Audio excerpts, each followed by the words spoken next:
ലോകത്തെല്ലാത്തിനും അള്ളാഹു നോമ്പ് വെച്ചു. ആ കൂട്ടത്തിൽ റബ്ബർ മരം വർഷത്തിൽ ഇല പൊഴിക്കും, നിങ്ങൾക്കറിയുമോ? അതുപോലെ തന്നെ ഓക്കുമരം വർഷത്തിൽ ഇല പൊഴിക്കും.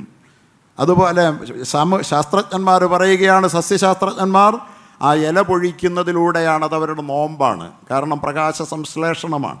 ഇലകളിലൂടെയാണ് മരങ്ങൾ അന്നം കഴിക്കുന്നത്. അന്നം കഴിക്കുന്ന അവരുടെ വയറ് തന്നെയാണ് അവർ പൊഴിച്ചു മാറ്റുന്നത് ഓരോ വർഷവും. അങ്ങനെ അന്നം ഒഴിവാക്കുന്നതിലൂടെയാണ് ആ മരങ്ങൾക്ക് കാതലുണ്ടാകുന്നതെന്ന്. തേക്കുമരത്തിന്, റബ്ബർ മരത്തിന്, ഓക്കുമരത്തിന് കാതലുണ്ടാകുന്നത് ഇല പൊഴിച്ച് അന്നം ഒഴിവാക്കുന്നതിലൂടെയാണെന്ന്. പ്രകൃതി വസ്തുക്കൾ അന്നം മുടക്കി ആന്തരികമായ ഉൾക്കരുത്ത് വർദ്ധിപ്പിക്കുന്നു എന്ന് അതുമായി ബന്ധപ്പെട്ടവർ പറയുകയാണ്. ഞാൻ അവസാന കുട്ടികളെ വിളിച്ചിട്ട് പറഞ്ഞു, വളരെ എല്ലാം കഴിഞ്ഞിട്ട് അവരെ വിഷമിപ്പിക്കരുതല്ലോ, പള്ളിയിൽ വന്ന നല്ലതല്ലേ, അവർക്കറിയില്ല, പാവം മക്കൾ, അവർ ചെയ്യുന്ന തെറ്റാണെന്നറിയില്ല. പണ്ടാണേ അവർക്കറിയാം. പണ്ടാണേ ഏതെങ്കിലും ഉപ്പപ്പ പറയും, അല്ലെ ഒരു കാക്ക പറയും, ഇതെന്താണ് ഇത്, നിസ്കാരത്തിൽ സംസാരിക്കാമോ, പള്ളിയിൽ വന്നാൽ ചിരിക്കാമോ കളിക്കാമോ, പള്ളിയുടെ പുറത്തല്ലേ പാടുള്ളൂ. ഞാൻ അവർ കുട്ടികളോട് പറഞ്ഞു, ഇത് പള്ളിയല്ലേ, നമ്മുടെ പള്ളിയല്ലേ, പടച്ചവൻ്റെ മുമ്പിലല്ലേ, ഇവിടെ ചിരിക്കുകയും കളിക്കുകയും ചെയ്യരുത് കേട്ടോ, വർത്തമാനം പറയരുത് കേട്ടോ. ഓക്കെ, അവർ വളരെ സന്തോഷമായിട്ട് അസ്സലാമു അലൈക്കും എന്ന് പറഞ്ഞിട്ട് പോയി. അവർക്കത് ഇഷ്ടമല്ലാഞ്ഞിട്ടല്ല, വളരെ സന്തോഷം, ചിരിച്ചോണ്ട് അസ്സലാമു അലൈക്കും പറഞ്ഞിട്ട് ഉസ്താദിനോട് ദേഷ്യമൊന്നുമില്ല അവർക്ക്. പരിശുദ്ധമായ നോമ്പ്, പരിശുദ്ധമായ റമദാൻ, അള്ളാഹു പറയുന്നുണ്ട്, പരിശുദ്ധമായ റമദാൻ മാസത്തിലെ നോമ്പിനെ പരിചയപ്പെടുത്തിയിട്ട്, യുരീദുല്ലാഹു ബിക്കുമുൽ യുസ്ര വലാ യുരീദു ബിക്കുമുൽ ഉസ്ര. അള്ളാഹു സുബ്ഹാനഹു വ തആല ഇതിലൂടെ നിങ്ങൾക്ക് നിങ്ങളുടെ ലക്ഷ്യത്തിലേക്കുള്ള എളുപ്പമാണ് നിങ്ങൾക്ക് കൈമാറി തരുന്നത്. നിങ്ങളെ ഏതെങ്കിലും തരത്തിൽ പ്രയാസപ്പെടുത്തുക എന്നത് അള്ളാഹുവിൻ്റെ ലക്ഷ്യമല്ല എന്ന് അള്ളാഹു പറയുന്നുണ്ട്. അപ്പോൾ നമ്മുടെ ലക്ഷ്യം എന്താണെന്നറിഞ്ഞുകൊണ്ടാണ് നാം ജീവിക്കുന്നതെങ്കിൽ, പരിശുദ്ധമായ റമദാൻ മാസത്തിലൂടെ നാം അനുഷ്ഠിക്കുന്ന ഈ ഓരോ കർമ്മങ്ങളും നമ്മുടെ ലക്ഷ്യത്തിലേക്കുള്ള നമ്മുടെ യാത്രയെ എളുപ്പമാക്കുകയാണ് എന്ന് നമുക്ക് തിരിച്ചറിയാനാകും എന്നാണ് അള്ളാഹു പറയുന്നത്. എന്നാൽ നമ്മുടെ ലക്ഷ്യത്തെ ശരിയായ വിധത്തിൽ നമുക്ക് നിർണ്ണയിക്കാനാവുന്നില്ലെങ്കിൽ, ലക്ഷ്യം എങ്ങനെയോ നമുക്ക് ഈ ലോകത്ത് കിട്ടിയ ജീവിതം, ആനന്ദിക്കാനുള്ള, ആസ്വദിക്കാനുള്ള ഒരു ജീവിതം, പരമാവധി ലോകത്ത് ജീവിക്കുക, ആസ്വദിക്കുക, അനുഭവിക്കുക, അതുമാത്രമാണ് ലോക ജീവിതത്തിൻ്റെ ലക്ഷ്യം എന്നാണ് നാം നമ്മുടെ ജീവിതത്തിൻ്റെ ലക്ഷ്യത്തെ നിർണ്ണയിക്കുന്നതെങ്കിൽ, തീർച്ചയായും നാം നോമ്പിലൂടെ, റമദാനിലൂടെ അനുഷ്ഠിക്കാൻ വിധിക്കപ്പെട്ട, കൽപ്പിക്കപ്പെട്ട ഈ കാര്യങ്ങളെല്ലാം നമുക്ക് പ്രയാസമാണ്, തികച്ചും പ്രയാസമാണ്, പ്രയാസപ്പെടുത്തലുമാണ്. പക്ഷെ നമ്മുടെ ലക്ഷ്യം അറിയുമ്പോൾ അത് നമുക്ക് എളുപ്പമാണ്. അതുകൊണ്ട് തന്നെ അള്ളാഹു പറയുകയാണ്, വലിതുക്മിലുൽ ഇദ്ദത വലിതുക്മിലുൽ ഇദ്ദത വലിതുകബ്ബിറുല്ലാഹ അലാ മാ ഹദാകും വലഅല്ലക്കും തഷ്കുറൂൻ. വലിതുക്മിലുൽ ഇദ്ദ, നിങ്ങൾ നിങ്ങളുടെ എണ്ണം പൂർത്തീകരിക്കാൻ വേണ്ടി കൂടിയാണ്. എണ്ണത്തിൽ അള്ളാഹു വിട്ടുവീഴ്ച ചെയ്യുന്നില്ല. ഞാനത് നിങ്ങളോട് പറയുകയുണ്ടായി, വേണമെങ്കിൽ പ്രയാസകരമായ അവസ്ഥയിൽ രോഗമോ അതുപോലെ തന്നെ മറ്റ് യാത്ര പോലുള്ള പ്രയാസകരമായി തീരുന്ന യാത്രയിലോ ഒക്കെ ആണെങ്കിൽ നോമ്പിലെ അപ്പോഴത്തെ നോമ്പിൽ നിന്ന് മാറി നിൽക്കാമെങ്കിലും വലിതുക്മിലുൽ ഇദ്ദ, ആ നോമ്പിലൂടെ നമ്മുടെ മുമ്പിൽ ഒരു മാസത്തെ ശരീരത്തിൻ്റെ ഇച്ഛകളെ തടവിലിടുക, ശരീരത്തിൻ്റെ ഇച്ഛകളെ നിയന്ത്രിക്കുക, അന്നപാന ഭോഗാദികളിൽ നിന്ന്, അന്നപേയ ഭോഗാദികളിൽ നിന്ന് നാം മാറി നിൽക്കുക പകലന്തിയോളം എന്ന ആ പരിശീലന പദ്ധതിയെ നിങ്ങൾക്ക് റമദാൻ്റെ നാളുകളിൽ തന്നെ കൃത്യമായി പൂർത്തീകരിക്കാനാവുന്നില്ലെങ്കിൽ, വലിതുക്മിലുൽ ഇദ്ദ, നിങ്ങൾ എപ്പോഴെങ്കിലും ഫി അയ്യാമിൻ ഉഖർ, മറ്റ് നാളുകളിലെങ്കിലും അത് നിങ്ങൾ പൂർത്തീകരിച്ച് നിങ്ങളുടെ ലക്ഷ്യത്തെ നിങ്ങൾ നേടിയിരിക്കണം. അഥവാ നിങ്ങൾക്ക് നിയന്ത്രണം എന്ന് പറയുന്ന ജീവിതത്തിലെ ശരീരത്തിൻ്റെയും മനസ്സിൻ്റെയും മേലുള്ള നിങ്ങളുടെ നിയന്ത്രണം, അത് നിങ്ങൾ ജീവിതം കൊണ്ട് നേടിക്കഴിഞ്ഞിട്ടുണ്ടാവണം. ചരട് പൊട്ടിയ പട്ടം പോലെ ഈ ലോകത്ത് പറക്കാനുള്ളവനല്ല നമ്മൾ. വളരെ കൃത്യമായ മനസ്സിൻ്റെ ആത്മബലം കൊണ്ട് നമ്മുടെ ജീവിതത്തെ നിയന്ത്രിക്കാൻ നമ്മൾ പഠിച്ചിരിക്കണം. നിയന്ത്രണാതീതമായ ജീവിതം പ്രലോഭനങ്ങൾ ഉണ്ടാകുമ്പോൾ, അതുപോലെ തന്നെ പ്രകോപനങ്ങൾ ഉണ്ടാകുമ്പോൾ, നമ്മുടെ ജീവിതത്തിൻ്റെ നിയന്ത്രണത്തിൻ്റെ കടിഞ്ഞാൺ പൊട്ടുമ്പോൾ അവിടെയാണ് യഥാർത്ഥത്തിൽ മനുഷ്യൻ ജീവിതത്തിൽ പ്രതിസന്ധിയിലാകുന്നത്. അതുകൊണ്ട് പ്രലോഭനങ്ങളിലായാലും പ്രകോപനങ്ങളിലായാലും സുഖത്തിലായാലും ദുഃഖത്തിലായാലും ജീവിതത്തിൻ്റെ ഏതേത് സാഹചര്യത്തിലായാലും തന്നെ നിയന്ത്രിക്കാനുള്ള ഒരു ശേഷി ഈ പരിശീലനങ്ങൾ കൊണ്ടാണ് നിങ്ങൾ നേടുക. ആ ആർജവം നിങ്ങൾക്കുണ്ടാവണം. ആ ആർജവത്തിന് നോമ്പ് പോലെ നിങ്ങളെ സഹായിക്കുന്നത് വേറൊന്നുമില്ല. അള്ളാഹുവിൻ്റെ ഹബീബ് മുഹമ്മദ് മുസ്തഫ സല്ലല്ലാഹു അലൈഹി വസല്ലമ തങ്ങൾ പറഞ്ഞല്ലോ, ലൈസ ഷദീദ് ബിസ്സുറഅതി, ഒരിക്കലും ഷദീദ് കരുത്തുള്ളവനെന്ന് പറയുന്നത്, കരുത്തുറ്റവനെന്ന് പറയുന്നത് ബിസ്സുറഅതി, തൻ്റെ മുമ്പിൽ നിൽക്കുന്ന തൻ്റെ എതിരാളിയെ കീഴ്പ്പെടുത്തുന്നവനല്ല, തോൽപ്പിച്ച് അടിച്ച് താഴെയിടുന്നവനല്ല. അവനാണ് കരുത്തുള്ളവനെന്നാണ് പലരും പറയുക. അത് കേവലം ഒരു മനുഷ്യൻ്റെ കരുത്തിൻ്റെ അടയാളമല്ല, അതൊരു കാളക്കൂറ്റൻ്റെ കരുത്ത് മാത്രമാണ്. ഒരു കാളക്കൂറ്റൻ്റെ കരുത്തല്ല മനുഷ്യൻ്റെ കരുത്ത്. തൻ്റെ മുമ്പിലെ പ്രതിയോഗിയെ ഇടിച്ച് താഴെയിടുക എന്ന് പറയുന്നത് ഒരു കാളക്കൂറ്റൻ്റെ മാത്രം കരുത്താണത്, മനുഷ്യൻ്റെ കരുത്തല്ല. ലൈസ ഷദീദു ബിസ്സുറ ഇന്നമ ഷദീദുല്ലദീ യംലികു നഫ്സഹു ഇൻദൽ ഗളബ്. പ്രകോപനം വരുമ്പോൾ, ദേഷ്യം വരുമ്പോൾ തൻ്റെ സമനില തെറ്റാതെ തന്നെ പിടിച്ചു കെട്ടുന്നവനാണ് ഏറ്റവും ശക്തനെന്ന് മുഹമ്മദ് മുസ്തഫ. ആ ശക്തി നമുക്കുണ്ടോ? ആ കരുത്ത് നമ്മൾ ആർജിച്ചിട്ടുണ്ടോ? ദേഷ്യത്തിൻ്റെ സന്ദർഭത്തിൽ ആ ദേഷ്യത്തിൻ്റെ വികാരത്തിന് അടിമപ്പെട്ട് പ്രവർത്തിച്ചതിൻ്റെ ഫലമല്ലേ നാം ഇന്ന് കാണുന്ന ജയിലറകൾ നിറഞ്ഞു കിടക്കുന്ന 10,000-കണക്കിന് മനുഷ്യർ? അതിൻ്റെ ഭാഗമല്ലേ? തകർന്നു പോയില്ലേ അവരുടെ ജീവിതം? ഓരോ ദിവസവും വർത്തമാന മാധ്യമങ്ങളിലൂടെ വെളിയിൽ വന്നുകൊണ്ടിരിക്കുന്നത് അതല്ലേ? സ്വയം നിയന്ത്രിക്കാനാവാത്ത തലമുറയുടെ ദുരന്തമല്ലേ? എല്ലാവരും ഇന്ന് മദ്യത്തിനെതിരിൽ പറയുകയാണ്. എല്ലാവരും പറയുന്നത് മദ്യമാണ്. അധികാര കേന്ദ്രങ്ങളും മദ്യത്തിൻ്റെ ലഹരിയുടെ ദുരന്തം പറയുകയാണ്. ലഹരിയുടെ കവാടങ്ങൾ വാതിലുകൾ മലർക്കെ തുറന്നിട്ടവരെല്ലാവരും ലഹരിയുടെ മദ്യത്തെ നിയന്ത്രിക്കേണ്ടതിൻ്റെ ആവശ്യം പറയുകയാണ്. എന്താണ് സഹോദരങ്ങളെ, ഈ ലഹരിയെ നിയന്ത്രിക്കാൻ ആർക്കാണാവുക? ലഹരി നിയന്ത്രണത്തിൻ്റെ പരിശീലനം ഈ ലോകത്ത് ആർക്കാണ് നൽകപ്പെട്ടിട്ടുള്ളത്? എവിടെ നിന്നാണ് ആ പരിശീലനം ലഭ്യമായിട്ടുള്ളത്? ലഹരിയെ നിയന്ത്രിക്കാൻ നമ്മെ പരിശീലിപ്പിക്കേണ്ടതില്ലേ? ആരെങ്കിലും എപ്പോഴെങ്കിലും അധികാരികൾ ആരെങ്കിലും വിളിച്ചു പറഞ്ഞാൽ നിയന്ത്രിക്കാൻ നമുക്കാകുമോ? നമ്മുടെ തലമുറയ്ക്കാകുമോ? നമ്മുടെ മക്കൾക്കാകുമോ? അതുകൊണ്ട് ലഹരിയെ നിയന്ത്രിക്കുന്ന എല്ലാത്തരം ലഹരികളുടെയും എല്ലാത്തരം ശരീരത്തിൻ്റെ ഇച്ഛകളെയും നിയന്ത്രിക്കാൻ, തടവറയിലിടാൻ നമ്മെ പഠിപ്പിക്കുന്ന പരിശീലന പദ്ധതിയാണ് യഥാർത്ഥത്തിൽ അള്ളാഹു നമുക്ക് നൽകിയ മഹത്തായ നോമ്പ്. ഈ നോമ്പിൻ്റെ ശീലങ്ങളിലൂടെ നാം കടന്നു പോകുമ്പോൾ, നോമ്പ് നമ്മെ പഠിപ്പിച്ച ഈ പരിശീലനങ്ങളിൽ നമുക്കുണ്ടാകുന്ന നമ്മുടെ ആത്മീയമായ കരുത്ത്, നമ്മുടെ ആന്തരിക ശക്തി, അത് നമ്മൾ അറിയാത്ത അളവിലുള്ളതാണ്. അത് നോമ്പ് വയ്ക്കുന്ന ആൾക്കൊരു പക്ഷേ എത്ര ശക്തിയിലേക്ക് താൻ ഉയർന്നിട്ടുണ്ട്, എത്രമാത്രം നിയന്ത്രണശേഷി മറ്റുള്ളവരെക്കാൾ തനിക്ക് കൈവന്നിട്ടുണ്ട് എന്നൊരു പക്ഷെ മനസ്സിലായെന്ന് വരില്ല. ഒരു സ്ത്രീയുടെ അന്യ സ്ത്രീയുടെ സൗന്ദര്യം തന്നെ മാടി വിളിക്കുമ്പോൾ അതിനോട് നോ പറയാനുള്ള ഒരു കരുത്ത് തീർച്ചയായും ഒരു നോമ്പുകാരൻ ആർജിച്ചിട്ടുണ്ടാവും. അത് അവൻ്റെ പ്രായോഗിക ജീവിതത്തിലാണ് ആ നോമ്പിൻ്റെ മൂല്യം. അത്തരമൊരനുഭവം മുമ്പിൽ വരുമ്പോഴാണ് അവൻ അനുഭവപ്പെടുക. സഹോദരങ്ങളെ, ബക്കറ്റിൻ്റെ സംഭാവനയോടെല്ലാവരും സഹകരിക്കുക. പരിശുദ്ധ റമളാനാണ്. അല്ലാഹു സുബ്ഹാനഹു വ തആല നമ്മുടെ നന്മകളെ നോക്കിക്കൊണ്ടിരിക്കുന്ന സമയമാണ്. അല്ലാഹു സുബ്ഹാനഹു വ തആല നിങ്ങളുടെ നന്മകൾ കാണാൻ, നന്മകളിലെ മത്സരം കാണാൻ കൊതിക്കുന്നു എന്ന് റസൂലുള്ളാഹി സ്വല്ലല്ലാഹു അലൈഹി വസല്ലമ തങ്ങൾ നമ്മോട് പറഞ്ഞിട്ടുണ്ട്. ദാനധർമ്മങ്ങൾ എന്ന് പറയുന്നത് പരിശുദ്ധമായ റമളാൻ മാസത്തിലൂടെ നേടിയെടുക്കുന്ന ഏറ്റവും വലിയ ലക്ഷ്യമാണ്.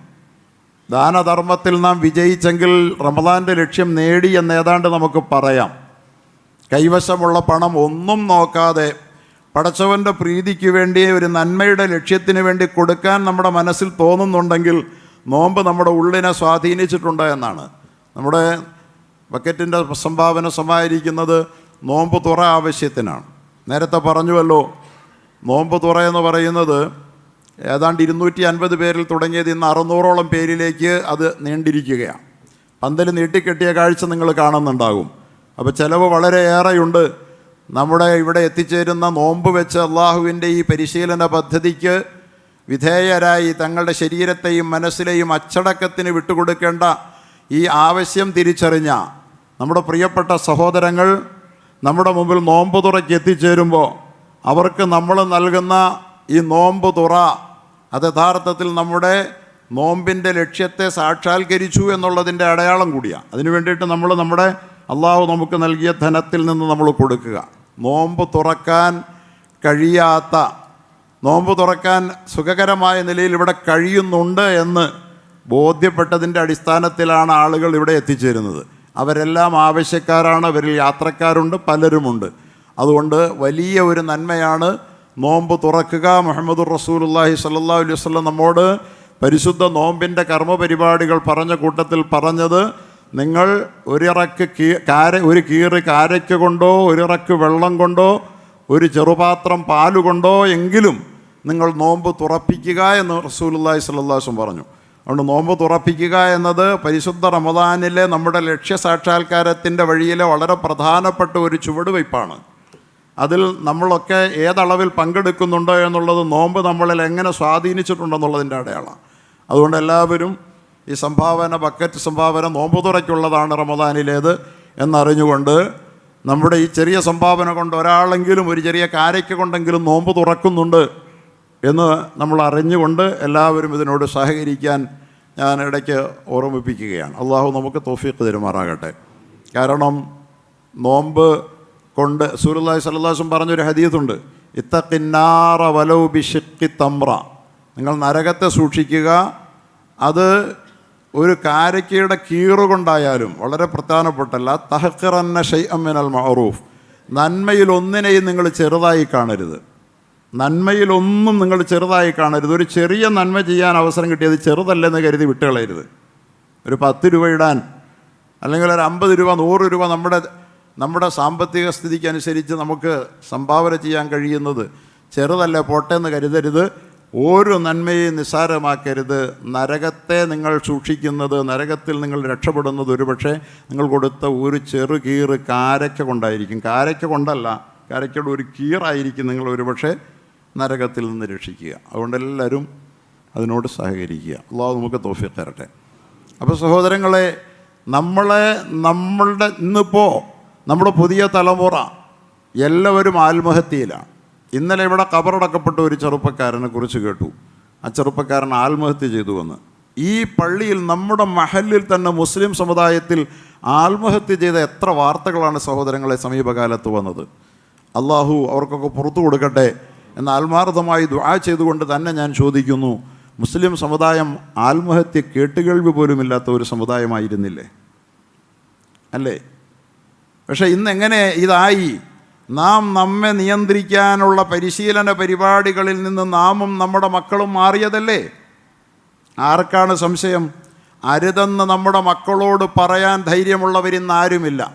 ഞാൻ ഇന്നലെ കണ്ടു, മഗ്രിബ് നമസ്കാരത്തിന് ഈ പള്ളിയുടെ മുമ്പിലേക്ക് 3-4 മക്കൾ ഒരുമിച്ച് ഓടി വന്നു. ഒന്നാമത്തെ സഫിലേക്ക് അവർ പാഞ്ഞു വന്നു. ആദ്യം വന്ന് നിന്ന് അവരുടെ 2 കൂട്ടുകാരന്മാരുടെ ഇടയിലേക്ക് റോക്കറ്റ് വരുന്നത് പോലെ ഒരുത്തിന് ഇടിച്ചു കയറി. അവിടെ ഇടം ഉണ്ടായിരുന്നില്ല, എങ്ങനെയോ ഇടം ഉണ്ടാക്കി അവൻ അവിടെ അങ്ങ് നിന്നു. എന്നിട്ട് അവർ ചിരിയായി കളിയായി. നിസ്കാരത്തിൻ്റെ ഇടയിൽ പോലും അവർ വർത്തമാനം പറയുന്നുണ്ട്. ആരും ആ കൂട്ടത്തിൽ നിന്നവരാരാന്നൊന്നും എനിക്ക് ഓർക്കുന്നില്ല. ആരും ഇങ്ങനെ ചെയ്യരുത് മക്കളെ, നിസ്കാരത്തിൽ വർത്തമാനം പറയാൻ പാടില്ല എന്നൊന്നും അവരോട് പറയുന്നില്ല. എന്താ പറയാത്തവർക്ക്? പേടിയാണ് പിള്ളേരോട് പറയാൻ. പിള്ളേർക്ക് അങ്ങനെ കേൾക്കുന്ന ഇഷ്ടമല്ല. ഞാൻ കണ്ട എൻ്റെ നാട്ടിൽ പള്ളി, ഞാൻ ഇപ്പോൾ ആലുവ പറയുകയാണ് എന്ന് വിചാരിക്കേണ്ട. എൻ്റെ നാട്ടിൽ പള്ളിയിൽ പുറകെ നിസ്കരിക്കാൻ വന്ന കുറച്ച് മക്കൾ, അവരുടെ ബാക്കിൽ നല്ല AC ആണ് പള്ളി, ബാക്കിലിരിക്കുന്നു. അവരവസാനം നിസ്കാരം തുടങ്ങുമ്പോൾ ഇമാമിൻ്റെ നിസ്കാരത്തെ തന്നെ അലോസരപ്പെടുത്തിക്കൊണ്ട് അവിടെ നിന്ന് ഒച്ചയ്ക്ക് വർത്താനം പറയാം. നിസ്കാരം നടന്നുകൊണ്ടിരിക്കുമ്പോൾ. അത് ആദ്യത്തെ റക്അത്തിലല്ല, രണ്ടാമത്തെ റക്അത്തിലെത്തിയപ്പോഴും ആരും പറയണില്ല. പണ്ടൊക്കെ ആണെങ്കിൽ അങ്ങനെ പിള്ളേർ ഒച്ച ഉണ്ടാക്കിയാൽ ആരടാ ഒച്ച ഉണ്ടാക്കണമെന്ന് ചോദിക്കുന്ന ശബ്ദം എവിടെ നിന്നല്ല വരൂ, അല്ലേ? ആ ഒരൊറ്റ ശബ്ദം മതി ആ മക്കൾക്ക് പള്ളിയിൽ ഒച്ച ഉണ്ടാക്കരുത് എന്ന തിരിച്ചറിവ് കിട്ടാൻ. ഈ സമുദായത്തിൻ്റെ മക്കൾക്ക് തിരിച്ചറിവ് പോയത് എവിടെയാണ്? അവരെ വിലക്കപ്പെടുകയില്ല എന്നുള്ള അവരുടെ ഈ അഹങ്കാരം എവിടെ നിന്നാണ് വന്നത്? അള്ളാഹുവിൻ്റെ പള്ളികളിൽ പോലും അവർ വിലക്കപ്പെടുന്നില്ല. അവരോട് അരുത് മക്കളെ എന്ന് പറയപ്പെടുന്നില്ല, കഴിക്കരുത് മക്കളെ എന്ന് പറയപ്പെടുന്നില്ല, കുടിക്കരുത് മക്കളെ എന്ന് വരുന്നില്ല, അന്യ സ്ത്രീകളുമായി നിങ്ങൾ പ്രണയിക്കരുത് മക്കളെ എന്ന് പറയപ്പെടുന്നില്ല.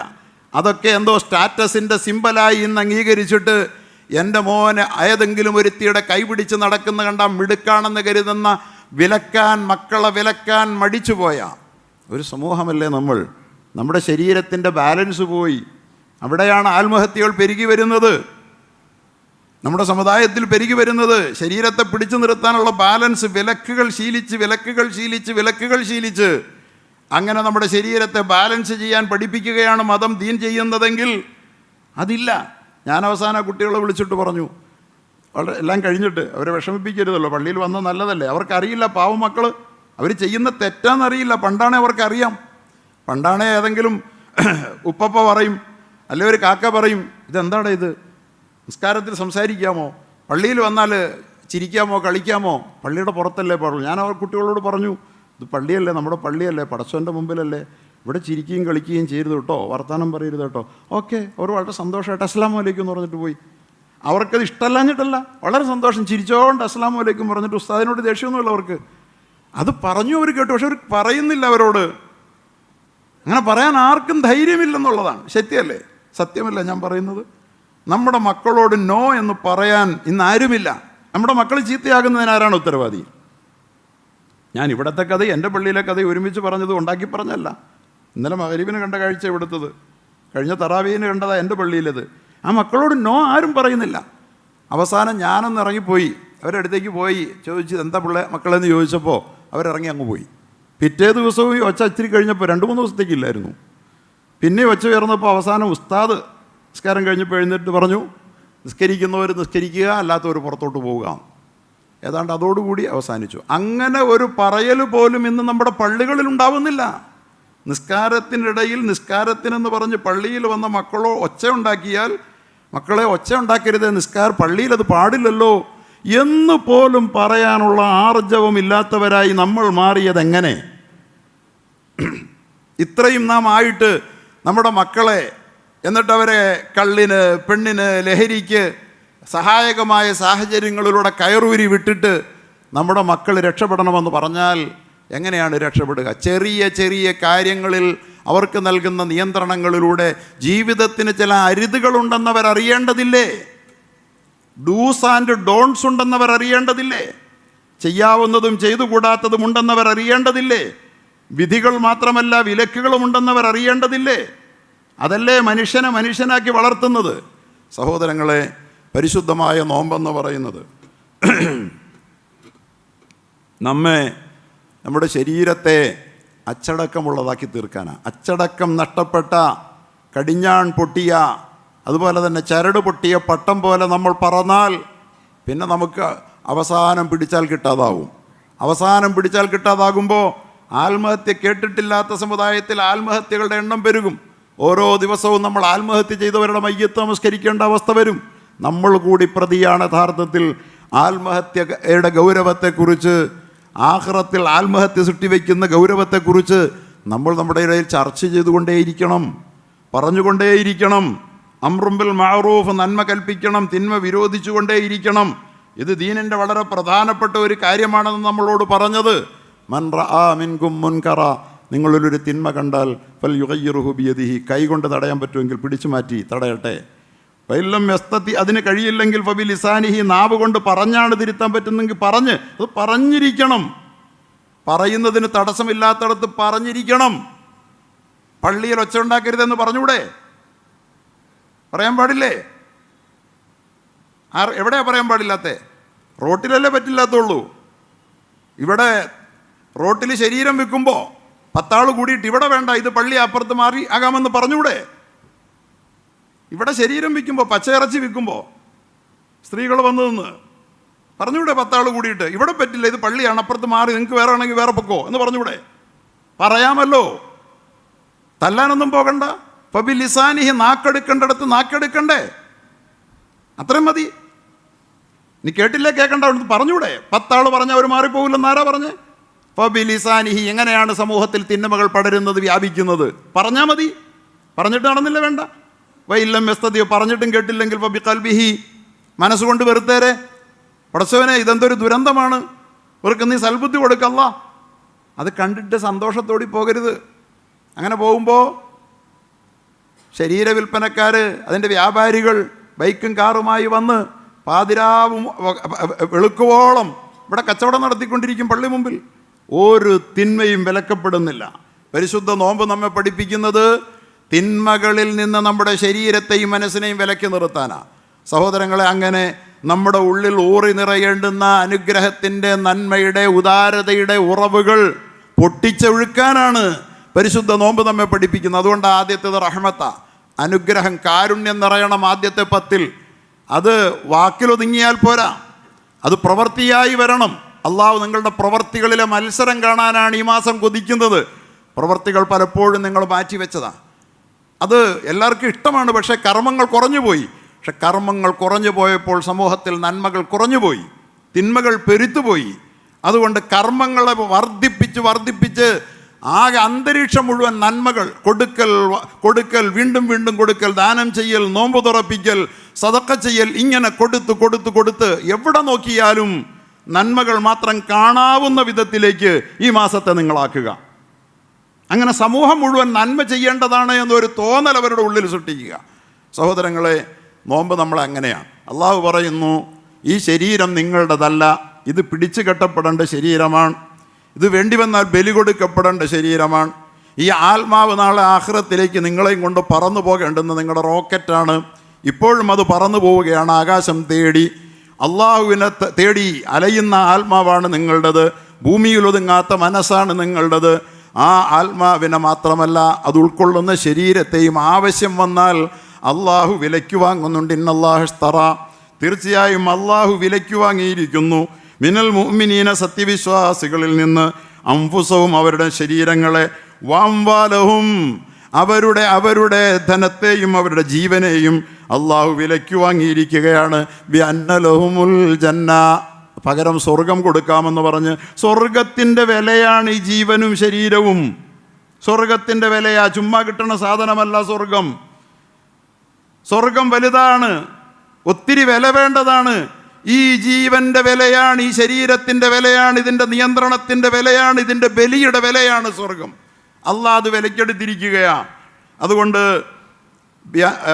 യുഖാതിലൂന ഫീ സബീലില്ലാഹ്, അള്ളാഹുവിൻ്റെ മാർഗത്തിൽ യുദ്ധം ചെയ്യും. അവർ യുദ്ധം ചെയ്യേണ്ടി വന്നാൽ ചെയ്യും. ഫയഖ്തുലൂൻ, അവർ കൊല്ലുകയും, വയുഖ്തലൂൻ, കൊല്ലപ്പെടുകയും ചെയ്യും. വഅദൻ അലൈഹി ഹഖ്ഖൻ ബിത്തൗറാത്തി വൽ ഇൻജീലി വൽ ഖുർആൻ, തൗറാത്തിലും ഇൻജീലിലും ഖുർആനിലും എല്ലാം അള്ളാഹു വാഗ്ദാനം ചെയ്തിട്ടുള്ള കാര്യമാണിത്. നിങ്ങൾ നിങ്ങളുടെ ശരീരത്തെ എനിക്ക് വേണ്ടി സമർപ്പിച്ചാൽ സ്വർഗം തരാം.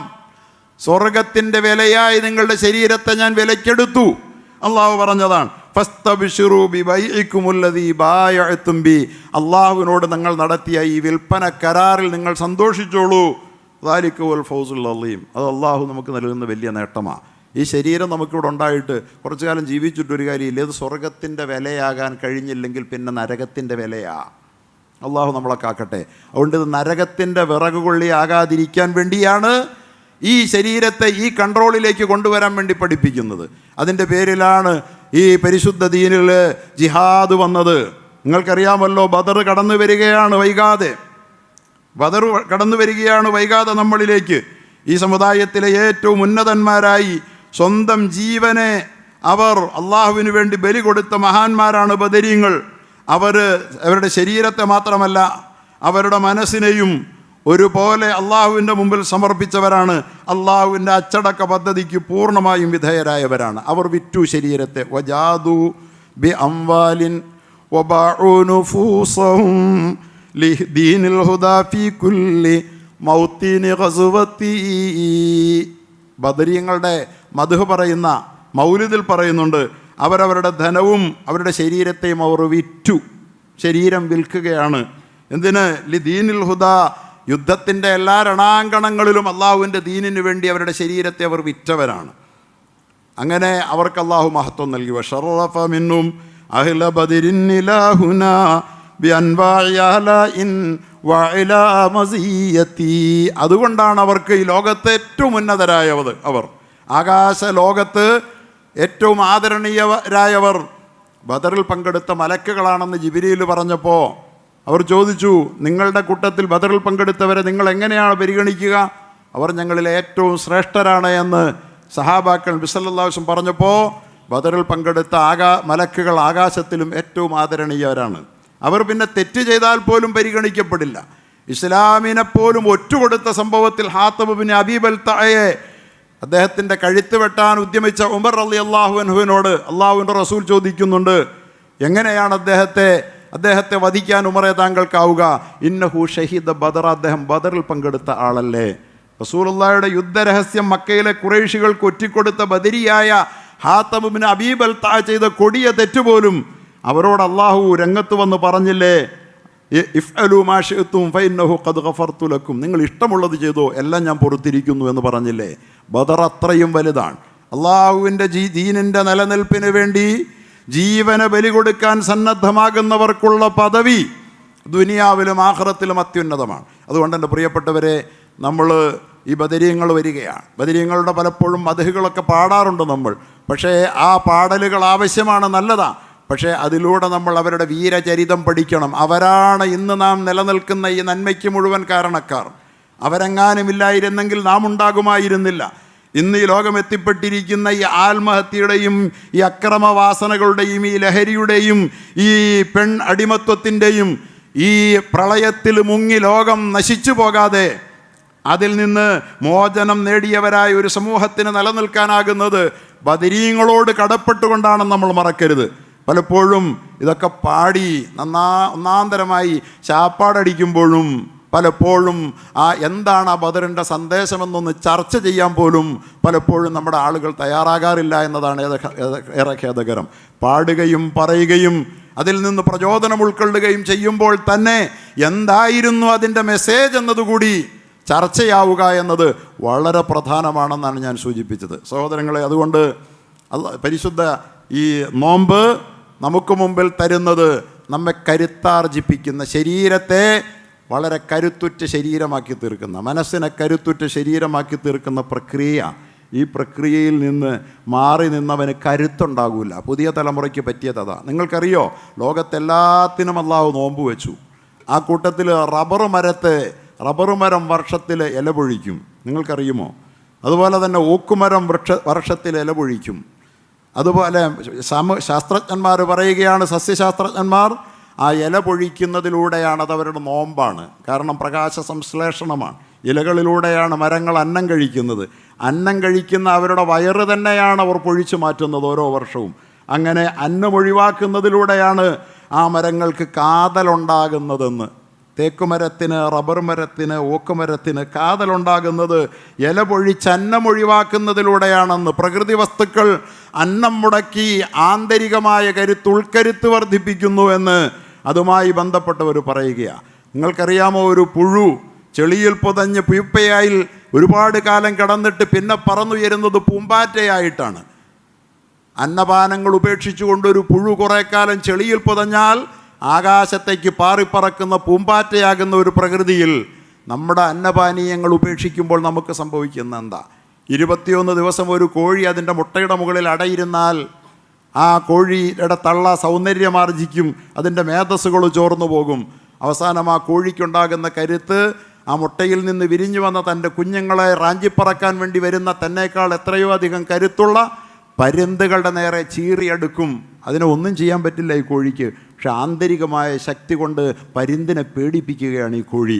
അന്നപാനീയങ്ങൾ ഉപേക്ഷിച്ച് നോമ്പ് വെച്ച കോഴിയും അതുപോലെ തന്നെ ഒരു പുഴുവും ഇത്ര വലിയ ഉന്നതങ്ങളെ പ്രാപിക്കുന്നുണ്ടെങ്കിൽ, അതുപോലെ തന്നെ സസ്യയില പ്രകൃതി വസ്തുക്കൾ അവയുടെ കാതൽ വളർത്തി കരുത്താർജിക്കുന്നുണ്ടെങ്കിൽ, ആ കരുത്താണ് അന്നപാനീയങ്ങളെ സ്വയം നിയന്ത്രിച്ചുകൊണ്ട് ആത്മാവിൽ മുസ്ലിം ഉമ്മത്ത് ആർജിച്ചു കൊണ്ടിരിക്കുന്നതെന്ന് നമുക്കറിയാൻ കഴിയണമെങ്കിൽ അച്ചടക്കത്തിൻ്റെ ജീവിത പാഠങ്ങൾ നമ്മെ പഠിപ്പിച്ചത് പരിശുദ്ധമായ ഈ ദീനാണ്.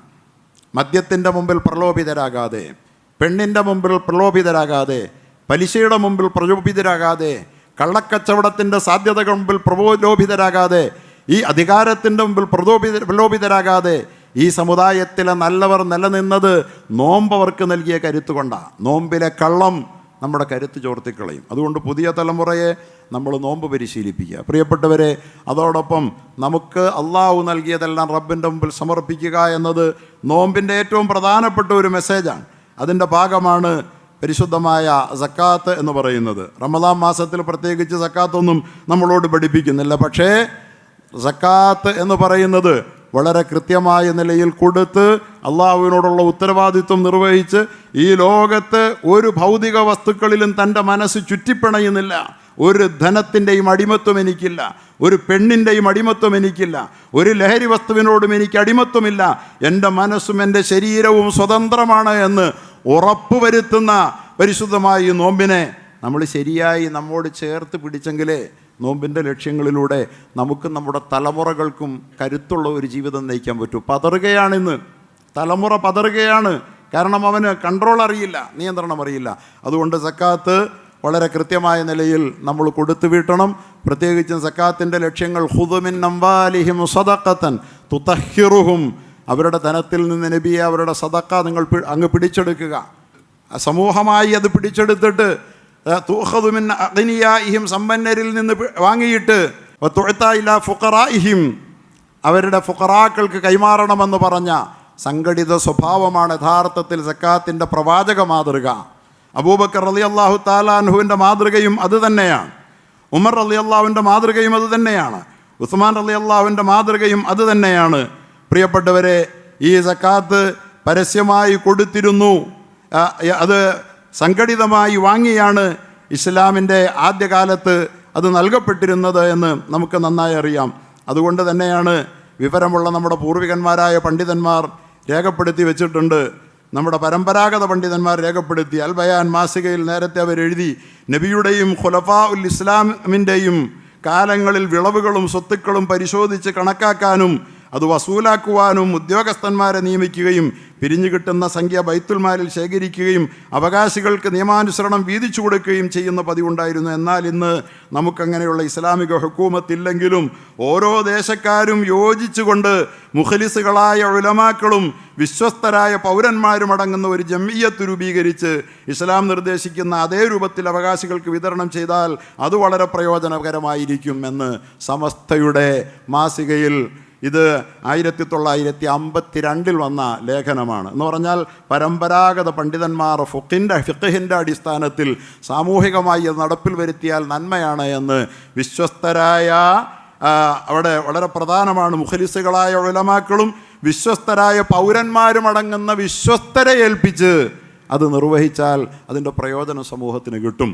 വ്യക്തികൾക്ക് കൊടുത്തുകൂടാ എന്നല്ല പറയണത്, പക്ഷേ അതിൻ്റെ പ്രയോജനം യഥാർത്ഥത്തിൽ ഉണ്ടാകണമെങ്കിൽ അങ്ങനെ വേണമെന്ന് ഫുഖഹാക്കളുടെ ഇബാറത്തുകൾ, വരികൾ, ഫുഖഹാക്കൾ അതിനെ പ്രോത്സാഹിപ്പിച്ചിട്ടുള്ളത്, അതൊക്കെ അതിൻ്റെ ലക്ഷ്യം അതാണ് എന്ന് പറയുന്നതൊക്കെ ഇവിടെ ഉദ്ധരിച്ച് നിൽക്കാൻ സമയമില്ലാത്തത് കൊണ്ട് ഞാൻ അധികമൊന്നും പറയുന്നില്ല. വൽ ഖർളുൽ കുല്ലിയു മിൻഹാ സർഫു ഖിസ്തിൻ മിൻ അംവാലിൽ അഗ്നിയാ ഇലാ മഹാവിജിൽ മുസ്ലിമീൻ. നിഹായ പറയുന്നുണ്ട്, മുസ്ലിമീങ്ങളുടെ ആവശ്യത്തിലേക്ക് സമ്പന്നരുടെ ധനത്തിൻ്റെ ഒരു വിഹിതം മാറ്റി വിനിയോഗിക്കുക എന്നതാണ് സക്കാത്തിൻ്റെ ലക്ഷ്യം തന്നെ എന്ന് ബഹുമാനപ്പെട്ട കിതാബുകളിൽ രേഖപ്പെടുത്തപ്പെട്ടതായിട്ട് നമുക്ക് കാണാൻ കഴിയുന്നുണ്ട്. അങ്ങനെ ഏതു വിധേനയും നല്ലതാണ്. നമ്മുടെ ജമാഅത്തിൽ സംഘടിതമായ ജമാഅത്തിൻ്റെ സക്കാത്തിൻ്റെ പിരിവും വിനിയോഗവും നടന്നു വരുന്നുണ്ട്.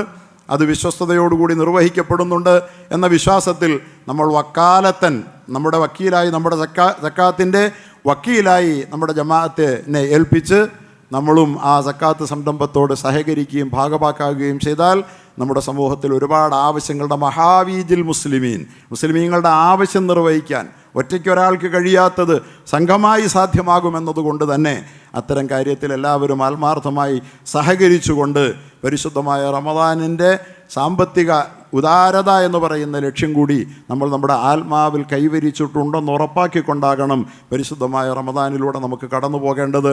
അങ്ങനെ ലക്ഷ്യം നേടിയ, ഉള്ളിൽ കരുത്താർജിച്ച, ആത്മാവിൽ ഉൾക്കരുത്ത് നേടിയ, ഞാൻ നേരത്തെ സൂചിപ്പിച്ചതുപോലെ കോഴിയെപ്പോലെ, പുഴുവിനെപ്പോലെ, റബ്ബറിനെപ്പോലെ, അതുപോലെ തന്നെ തേക്ക് പോലെ, ഇതൊക്കെ അന്നം വെടിയുമ്പോഴാണ് ഉൾക്കരുത്ത് നേടുന്നതെന്ന് പ്രകൃതി മുഴുവൻ നമ്മോട് പറയുമ്പോൾ നമ്മൾ അന്നപാനീയങ്ങൾ ഉപേക്ഷിച്ച് അതുപോലെ തന്നെ ഭൗതിക പദാർത്ഥങ്ങളോടുള്ള നമ്മുടെ അടിമത്വം, വസ്തുവകകളോടുള്ള അടിമത്വം മോചിപ്പിച്ച് ഉള്ളിൽ കരുത്താർജിക്കുക. അപ്പോൾ ശരിയെ ശരിയാണെന്ന് പറയാൻ, തെറ്റിനെ തെറ്റാണെന്ന് പറയാൻ, ശരിയോടൊപ്പം നിൽക്കാൻ, തെറ്റിനെതിരിൽ നിലയുറപ്പിക്കാൻ നമുക്ക് കരുത്തുണ്ടാകും. ആ കരുത്ത് നമ്മുടെ മക്കളിലേക്ക് പടരും, ആ കരുത്ത് നമ്മുടെ സമൂഹത്തിലേക്ക് വ്യാപിക്കും. അപ്പോൾ നമ്മുടെ സമൂഹം ഇന്നകപ്പെട്ടിരിക്കുന്ന അക്രമ പ്രവണതകളിൽ നിന്ന് നമ്മളറിയാതെ തന്നെ മുക്തരാകും.